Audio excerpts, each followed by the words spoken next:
지금 이 영상을 보시는 순간에도 여러분의 뇌 한쪽은 계속 볼지 아니면 더 쉽고 자극적인 걸 찾아 떠날지 계산하고 있어요. 그런데 이건 여러분 의지가 약해서가 절대 아닙니다. 우리는 규율이 없는 걸 성격 결함이라고 배웠어요. 게으르고 의지가 약하고 부끄러운 것. 그런데 심리학의 렌즈로 들여다보면 이건 완전히 틀린 이야기입니다. 여러분의 뇌는 애초에 규율에 저항하도록 설계됐고 거기다 요즘은 도파민 회로까지 고장이 나 있거든요. 그래서 산책도, 책도, 운동도 다 시시하게 느껴지는 겁니다. 이건 동기부여 이야기가 아니라 뇌과학이에요. 오늘은 왜 여러분이 번번이 무너지는지, 뇌에서 정확히 무슨 일이 벌어지는지, 그리고 그 설계를 거꾸로 이용해서 규율을 다시 즐겁게 만드는 법까지 순서대로 보여드릴게요. 다 보고 나면 자책하던 마음부터 조용히 내려놓게 되실 거예요. 한번 솔직하게 떠올려 볼까요? 퇴근하고 집에 오면 분명 운동을 가야 하는데 몸은 저절로 소파에 눕고 공부를 하려고 앉았는데 손은 어느새 쇼폼을 넘기고 있어요. 그러고 나서 우리는 늘 같은 결론을 내립니다. 나는 왜 이렇게 의지가 약할까? 정말 내가 게을러서 그런 걸까? 그런데 심리학의 렌즈로 들여다보면 여기엔 여러분 잘못이 거의 없어요. 인간의 뇌는 애초에 먼 훗날의 목표가 아니라 당장의 생존과 에너지 절약을 위해 진화했거든요. 그래서 헬스장보다 소파를, 두꺼운 책보다 쇼폼을 자동으로 고르는 겁니다. 이건 게으름이 아니라 생물학이에요. 쉽게 말하면요, 우리 뇌는 늘 가장 힘이 덜 드는 길을 먼저 택합니다. 물이 언제나 낮은 쪽으로 흐르는 것처럼요. 게다가 이 선택은 여러분이 마음을 정하기도 전에 이미 끝나 있어요. 소파에 눕겠다고 결심한 게 아니라 정신을 차려보니 이미 누워 있는 겁니다. 왜 이렇게 됐을까요? 여러분의 뇌는 지금도 200만 년 전 사바나를 기준으로 작동하고 있기 때문이에요. 먹을 것이 늘 부족하던 그 시절엔 쓸데없이 몸을 움직여 칼로리를 낭비하지 않는 것이 곧 생존이었어요. 그래서 뇌는 여전히 이렇게 명령합니다. 아껴라, 움직이지 마라, 에너지를 남겨둬라. 문제는 그 오래된 뇌가 지금은 정반대의 세상에 살고 있다는 점이에요. 먹을 것도 자극도 넘쳐나는 시대죠. 결핍의 시대에 맞춰 설계된 뇌가 풍요와 과자극의 현대에서 오작동을 일으키는 겁니다. 심리학에서는 이걸 진화적 미스매치라고 불러요. 200만 년 전 매뉴얼로 돌아가는 최신 스마트폰인 셈이죠. 그러니 오늘 아침 알람을 끄고 다시 이불 속으로 파고들었다면요, 그건 여러분이 나약해서가 아니라 뇌가 시킨 가장 자연스러운 선택이었어요. 내 탓이 아니었던 겁니다. 정리하면 소파를 택하는 건 이 오래된 뇌 설계 탓이에요. 그런데 여기서 끝이 아닙니다. 요즘 우리 뇌엔 이 오래된 설계보다 훨씬 더 심각한 고장이 하나 더 생겼거든요. 현대에 들어와 완전히 새로 생긴 두 번째 고장, 바로 도파민이에요. 자, 그럼 이제 요즘 뇌에 새로 생긴 두 번째 고장을 볼 차례예요. 바로 도파민입니다. 도파민이라고 하면 흔히들 쾌락물질이라고 알고 계시죠? 뭔가 즐거울 때 팡 터지는 행복 호르몬. 그런데 이게 사실 절반은 틀린 이야기예요. 도파민은 쾌락의 물질이 아니라 기대와 갈망의 물질입니다. 쉽게 말하면요, 도파민은 우리가 보상을 실제로 받는 순간이 아니라 그 보상을 기대하는 순간에 솟구쳐요. 받을 때가 아니라 받을지도 모른다고 예감할 때 터지는 겁니다. 이게 왜 중요할까요? 쇼폼을 왜 그렇게 끊기 어려운지 여기에 답이 있거든요. 다음 스와이프에 뭐가 나올지 아무도 몰라요. 웃긴 영상일 수도, 예쁜 풍경일 수도, 별거 아닌 것일 수도 있죠. 바로 그 뭐가 나올지 모른다는 기대가 도파민을 계속 뿜게 만듭니다. 슬롯모션 앞에 앉은 사람이 손을 못 대는 거랑 똑같은 원리예요. 정작 나온 결과가 시시해도 다음 판에 대한 기대가 우리를 붙잡아두는 겁니다. 우리 뇌의 깊숙한 곳에는 측좌핵이라는 부위가 있는데요. 이게 말하자면 뇌의 동기 엔진이에요. 무언가를 하고 싶게 만드는 시동장치. 쇼폼과 정크푸드는 바로 이 엔진을 계속 세게 밟아대는 겁니다. 문제는 그 다음이에요. 쇼폼이나 자극적인 음식처럼 인공적으로 강한 자극에 오래 노출되면 뇌의 민감도가 위쪽으로 당겨집니다. 여기서 제가 좋아하는 비유가 하나 있어요. 우리 뇌를 방 안의 밝기 조절 스위치라고 생각해 보세요. 강한 빛에 계속 노출되면 스위치가 점점 최대치까지 올라가요. 그러면 어떻게 될까요? 은은한 조명은 이제 빛으로 느껴지지도 않고 그냥 어둠처럼 캄캄하게 보입니다. 산책, 독서, 조용한 대화 같은 잔잔한 즐거움이 바로 그 은은한 조명이에요. 원래는 충분히 밝고 따뜻한 즐거움인데 스위치가 끝까지 올라간 뇌에는 그저 시시하고 심심하게만 느껴지는 겁니다. 잠들기 직전까지 쇼폼을 넘기다가 정작 책을 펴면 세 줄도 못 읽고 덮은 적 있으시죠? 그건 여러분 집중력이 나빠진 게 아니에요. 밝기 스위치가 끝까지 올라가 있는 상태인 거예요. 여기서 한 가지는 분명히 짚고 갈게요. 이걸 두고 쇼폼이 마약과 똑같다거나 며칠 만에 도파민 수용체가 완전히 리셋된다는 말이 떠도는데 그건 과장입니다. 다만 비슷한 회로를 자극한다는 것, 그리고 자극을 줄이면 잔잔한 즐거움이 다시 살아난다는 것, 여기까지가 정직한 사실이에요. 그리고 여기 우리가 놓치고 있던 진짜 핵심이 있어요. 즉각적인 쾌락과 지연된 만족은 완전히 다른 것이라는 점입니다. 쾌락은 즉각적이고 덧없어요. 노력이 필요 없죠. 손가락만 까딱하면 바로 옵니다. 반면에 만족은 늦게 오고 오래 갑니다. 노력이라는 대가를 치러야 얻어지고요. 그래서 하루 종일 폰을 붙들고 뭔가를 봤는데도 밤이 되면 이상하게 공허한 거예요.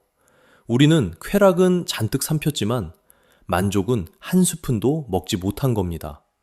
그러니 생각해보면 무서운 일이에요.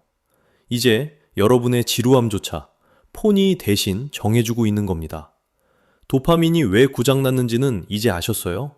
그럼 답은 간단해 보이죠? 의지로 꼭 참으면 되잖아요. 그런데 바로 그 의지로 참기가 심리학에서 가장 약한 전략으로 밝혀졌습니다. 자, 그럼 이 약물고 의지로 버티면 되는 거 아니냐고 물으실 수 있어요. 규율 있는 사람들은 그냥 의지가 남들보다 센 사람들 아니냐고요? 사실 저도 오랫동안 그렇게 믿었어요. 그리고 이 믿음에는 그럴듯한 과학까지 하나 붙어 있었습니다. 의지력은 근육 같아서 쓰면 쓸수록 지쳐서 결국 바닥이 난다는 이야기 한 번쯤 들어보셨을 거예요. 심리학에서는 이걸 자아 고갈이라고 불렀습니다. 아침에 참고 점심에 참고 저녁까지 참다 보면 밤에는 결국 의지 통장이 텅 비어서 무너진다는 거죠. 그런데 여기서 꼭 짚고 넘어가야 할 게 있어요.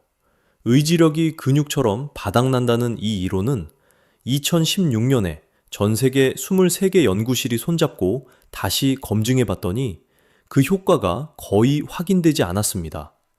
한때 정설처럼 퍼졌지만 지금은 과학적 사실로 단정하기 어려운 이야기가 된 거예요. 그러니까 오늘 내 의지력이 다 닳아서 무너졌다고 자책하실 필요는 없습니다. 다만 여기서 정말 중요한 지점이 하나 남아요. 이론은 흔들렸어도 의지만으로 버티는 건 약한 전략이라는 결론 자체는 그대로 유효합니다. 이유가 근육이 닳아서가 아닐 뿐이에요. 진짜 이유는 따로 있어요. 피곤하거나 익숙한 상황이 되면 우리 몸은 의식적인 결정을 건너뛰고 자동 조종 모드로 슬그머니 돌아가거든요. 그리고 무엇보다 환경이 의지보다 훨씬 힘이 세기 때문입니다. 여기서 우리가 믿던 상식이 하나 완전히 뒤집힙니다. 흔히들 하는 독하게 마음먹어라 이 조언이요. 사실은 가장 실패율이 높은 조언이에요. 왜냐하면 규율이 강해 보이는 사람들은 의지가 남달리 센 게 아니거든요. 그들은 애초에 결정할 일 자체를 줄여두고 옳은 행동이 저절로 굴러가게 자동화해둔 사람들입니다. 쉽게 말하면요, 우리 뇌 속에는 습관이라는 자동 재생장치가 있어요. 어떤 신호가 들어오면 정해진 행동이 흐르고 그 끝에 작은 보상이 따라오는 순서예요. 신호, 루틴, 보상. 이 세 박자가 반복되면 기저핵이라는 뇌의 깊숙한 곳에 그 경로가 하나의 길처럼 새겨집니다. 그 다음부터는 매번 고민하지 않아도 몸이 알아요. 좋은 습관이든 나쁜 습관이든 똑같습니다. 퇴근길에 나도 모르게 편의점 문을 열고 있는 것도, 눈 뜨자마자 손이 폰으로 가는 것도 다 이 자동 경로 위에서 벌어지는 일이에요. 이 원리를 실제로 써먹은 사람들이 있습니다. 스티브 잡스는 늘 똑같은 검은 터틀넥만 입었고, 오바마 전 대통령은 재임 시절 회색과 파랑 정장만 돌려 입었어요. 멋이 없어서가 아닙니다. 오늘 뭘 입지 하는 사소한 결정 하나까지 아예 없애버려서 정작 중요한 일에 쓸 에너지를 아끼려는 선택이었어요. 규율이 아니라 설계였던 거예요. 그러니 여러분이 다이어트에 번번이 실패했다면 그건 의지가 약해서가 아닐 확률이 훨씬 높습니다. 눈앞 냉장고에 늘 초콜릿이 놓여 있었기 때문일 가능성이 훨씬 커요. 문제는 여러분의 마음가짐이 아니라 여러분을 둘러싸고 있던 환경이었던 겁니다. 매일 밤 그 앞에서 이기려고 애쓴 것 자체가 사실 이길 수 없는 싸움이었던 거예요. 자, 의지가 답이 아니라는 건 이제 분명해졌어요. 진짜 지렛대는 의지가 아니라 환경과 시스템입니다. 그럼 오늘 당장 뭘 바꿔야 하는지 뇌를 다시 배선하는 첫 번째 방법부터 보여드릴게요. 자, 그럼 이제 오늘 당장 뭘 바꿔야 하는지 아주 구체적으로 말씀드릴게요. 첫 번째는 도파민 리셋입니다. 여기서 오해부터 풀어야 해요. 도파민 리셋은 도파민을 없애는 게 절대 아닙니다. 도파민은 우리가 살아가는데 꼭 필요한 물질이라 애초에 없앨 수도 없어요. 그럼 뭐냐? 숏폼이나 정크푸드처럼 뇌를 세게 때리는 인공적인 과자극을 잠시 줄이는 겁니다. 밝기 스위치가 끝까지 올라가 있으니까 잠깐 손을 떼서 서서히 원래 밝기로 돌아오게 두는 거예요. 주의하실 게 하나 있어요. 며칠만 끊으면 수용체가 리셋된다는 말 많이 들어보셨죠? 그건 사실 과장입니다. 며칠 만에 뇌회로가 뚝딱 새로 지어지지는 않아요. 다만 과자극을 줄이면 그동안 시시하게만 느껴지던 잔잔한 즐거움이 조금씩 되살아납니다. 산책이 다시 기분 좋아지고 책 몇 장이 다시 읽히는 거예요. 실제로 스크린 타임이나 SNS를 줄인 사람들에게서 마음 상태가 나아진다는 연구 결과도 있습니다. 거창하게 시작하실 필요도 없어요. 오늘 당장 할 수 있는 건 이런 겁니다. 아침에 눈 뜨자마자 폰부터 집는 습관, 그것만 딱 하루 미뤄보세요. 밥 먹을 때 영상 틀어놓던 걸 오늘 한 끼만 끄고 드셔보시고요. 뇌에 아무 자극도 없는 심심한 순간을 잠깐씩 허락해주는 겁니다. 처음엔 그 심심함이 어색하고 불편하실 거예요. 그런데 바로 그 불편함이 밝기 스위치가 천천히 내려오고 있다는 신호예요. 두 번째는 선택 설계예요. 쉽게 말하면요, 뇌가 알아서 옳은 선택을 하도록 주변을 정리해 두는 겁니다. 재미있는 실험이 하나 있어요.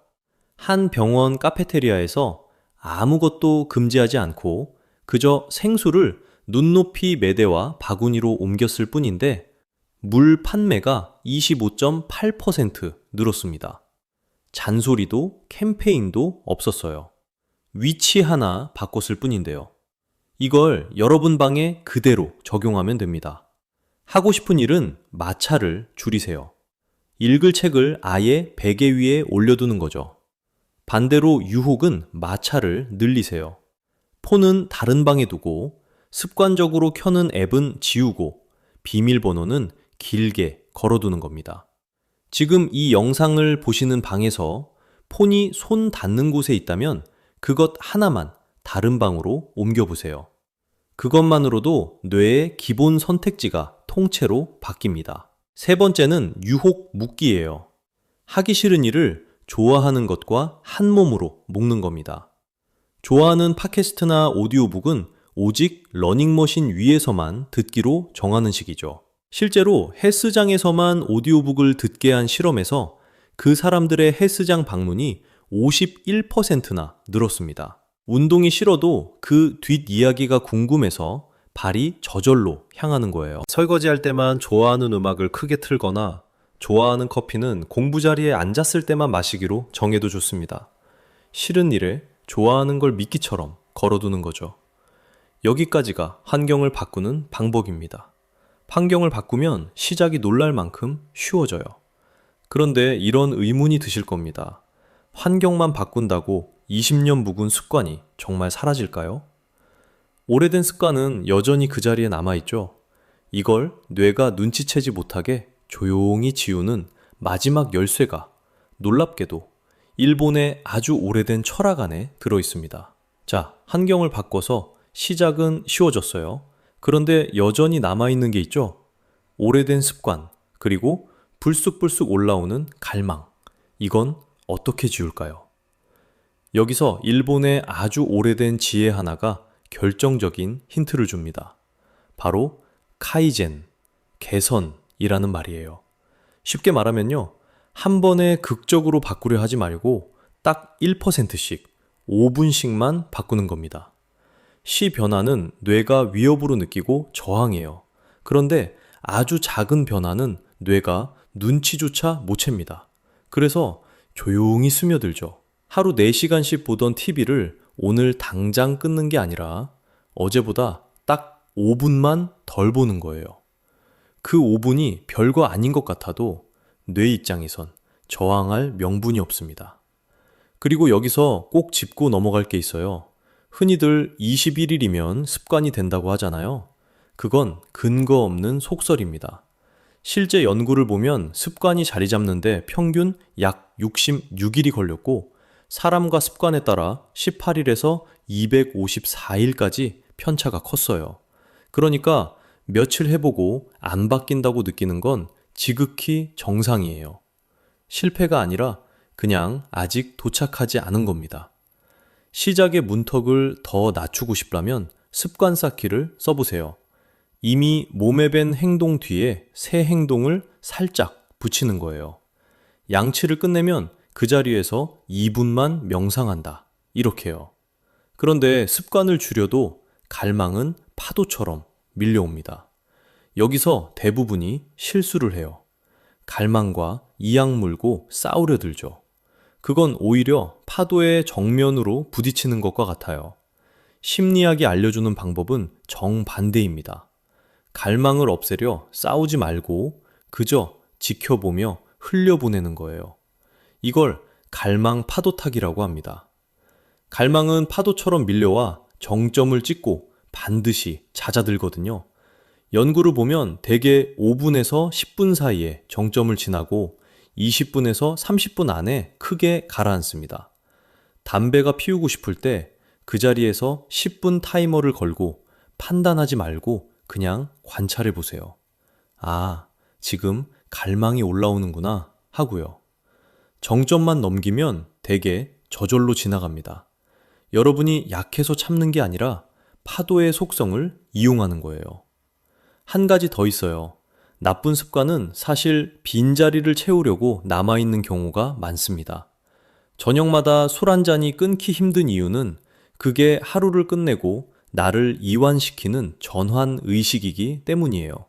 그럴 땐 그 자리를 다른 의미로 채워보세요. 차를 끓이고 10분간 스케치를 한다든가. 진짜 원하던 건 술이 아니라 하루를 마무리하는 그 느낌이었으니까요. 그리고 마지막, 가장 중요한 이야기입니다. 우리는 실수하면 자신을 심하게 미워하잖아요. 그런데 수치심은 오히려 반항과 자기 파괴의 악순환을 만듭니다. 스스로를 미워해서 더 나은 사람이 될 수는 없어요. 넘어졌을 때는 친구를 대하듯 자신을 대해주세요. 결국 규율의 반대말은 게으름이 아니었어요. 자기 혐오였던 겁니다.